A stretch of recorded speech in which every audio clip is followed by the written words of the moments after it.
Good morning, everyone. Welcome back to Video Game News. And quickly, a recent statue pickup of Super Saiyan Blue Vegito. But with that said, let's get on to the game news. This is for October, and of course, first edition for the month of October, my personal favorite time of the year. And with that said, first up we have some big sales going on. This one unfortunately ends this week, so take advantage while you can for some of the deals. It's called PSN Sale Big in Japan. First, Nier Replicant on sale for $38.99. Final Fantasy VII Remake, $29.99. Nier Automata, $19.99. Neo: The World Ends With You, $41.99. Also, Scarlet Nexus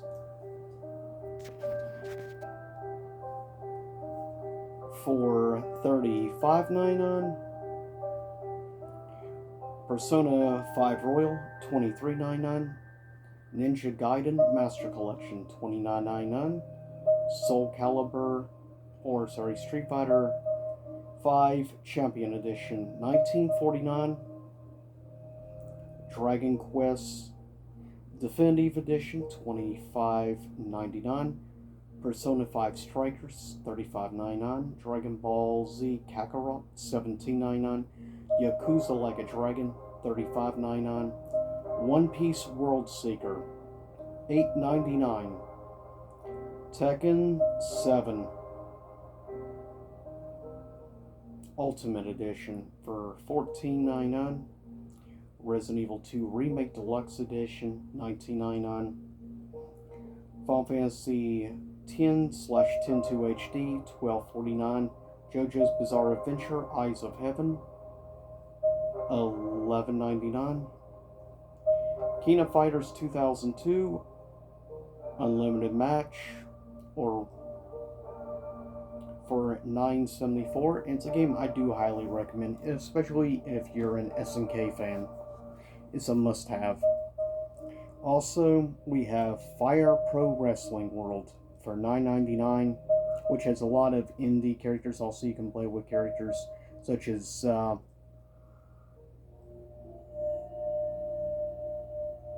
Kenny Omega and many others. Fairy Tail, $39.59. Also, Final Fantasy Crystal Chronicles, like remaster, $11.99, though I don't recommend the remaster. It has a lot of technical issues. Code Vein Definitive Edition for $19.99 on Deluxe. Also, Gravity Rush 2, $9.99, which I do highly recommend. The Dot Hack GV like collection, which includes 3 Dot Hack games total, $7.99. Samurai Showdown Neo Geo collection for $9.99, and you get multiple, like 5 or 6 games in the collection. White Day, which is a cool, interesting, very unique horror game, I guess you could say, though it's T-rated. But it's definitely interesting. White Day is $7.49. Spirit Hunter NG, which is a game I still need to get around to picking up, $24.99. Little Dragon's Cafe, if you want a game just to relax and unwind and you love cel-shaded art style and stuff, this is a game I recommend. Dust Diver, which is a game I highly recommend. It's a awesome game that has elements, I guess you could say, of like Dynasty Wars or some, also with elements that remind me quite a bit of games such as, I guess you could say, the Persona series.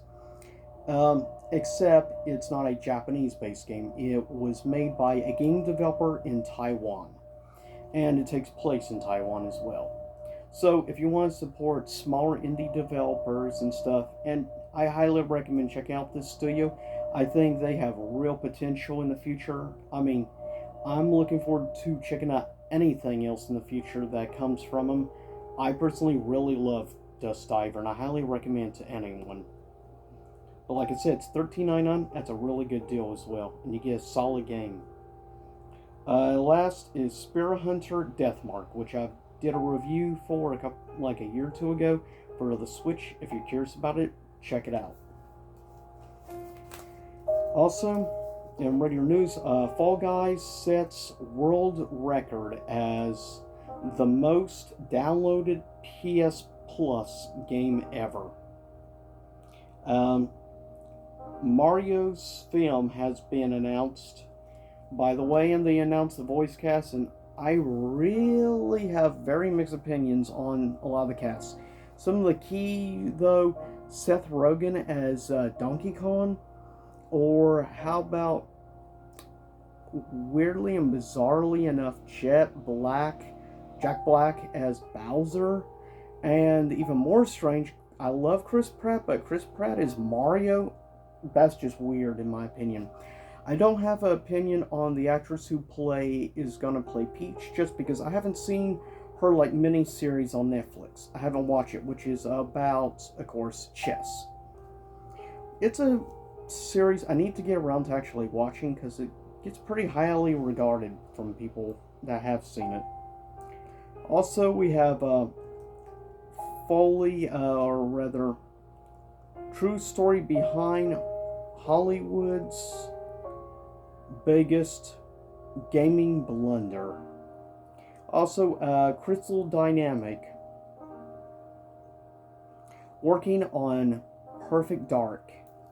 Of course, Illumination is working on the Mario film, which I have mixed feelings. I'm not a big fan of Illumination Entertainment. To me, they're just much lower in quality. I know a lot of people like the Despicable Me films.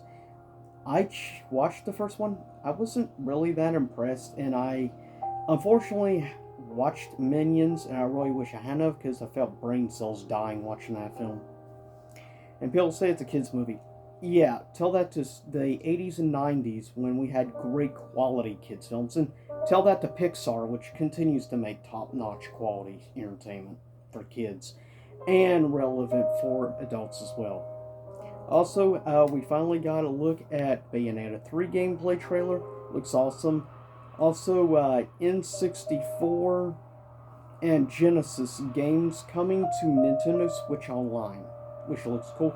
Also, we got a look at the first ever full 3D style gameplay world for Kirby. The first ever full 3D game for Kirby, which is pretty big deal given Kirby's a franchise that's been around quite a long time now, going back to the NES. And they're just now finally moving to 3D. And I'm definitely going to be curious on Scott the Wuz's opinion on that, given he's a big Uber Kirby fan.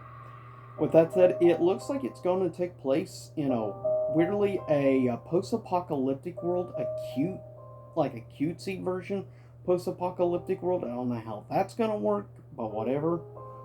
Also,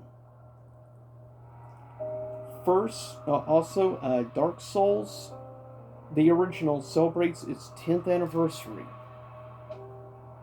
A series that definitely deserves all the love it gets. Injustice Red Band trailer was dropped not too long ago.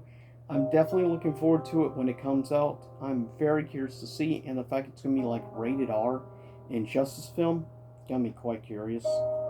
Also, don't expect Fortnite on Apple for years to come, according to inside business sources. Not surprised given the huge soap opera that has been Apple versus Epic Store. Or just Epic. Also, Death Stranding Director's Cut been released, and here's a couple of scores for it. It has a 46% critic score and a 3.9 user score. Not good, and that is for the PS5 version. Also, Diablo 2 Resurrected PS5 has a 83% critic, 5.9 user.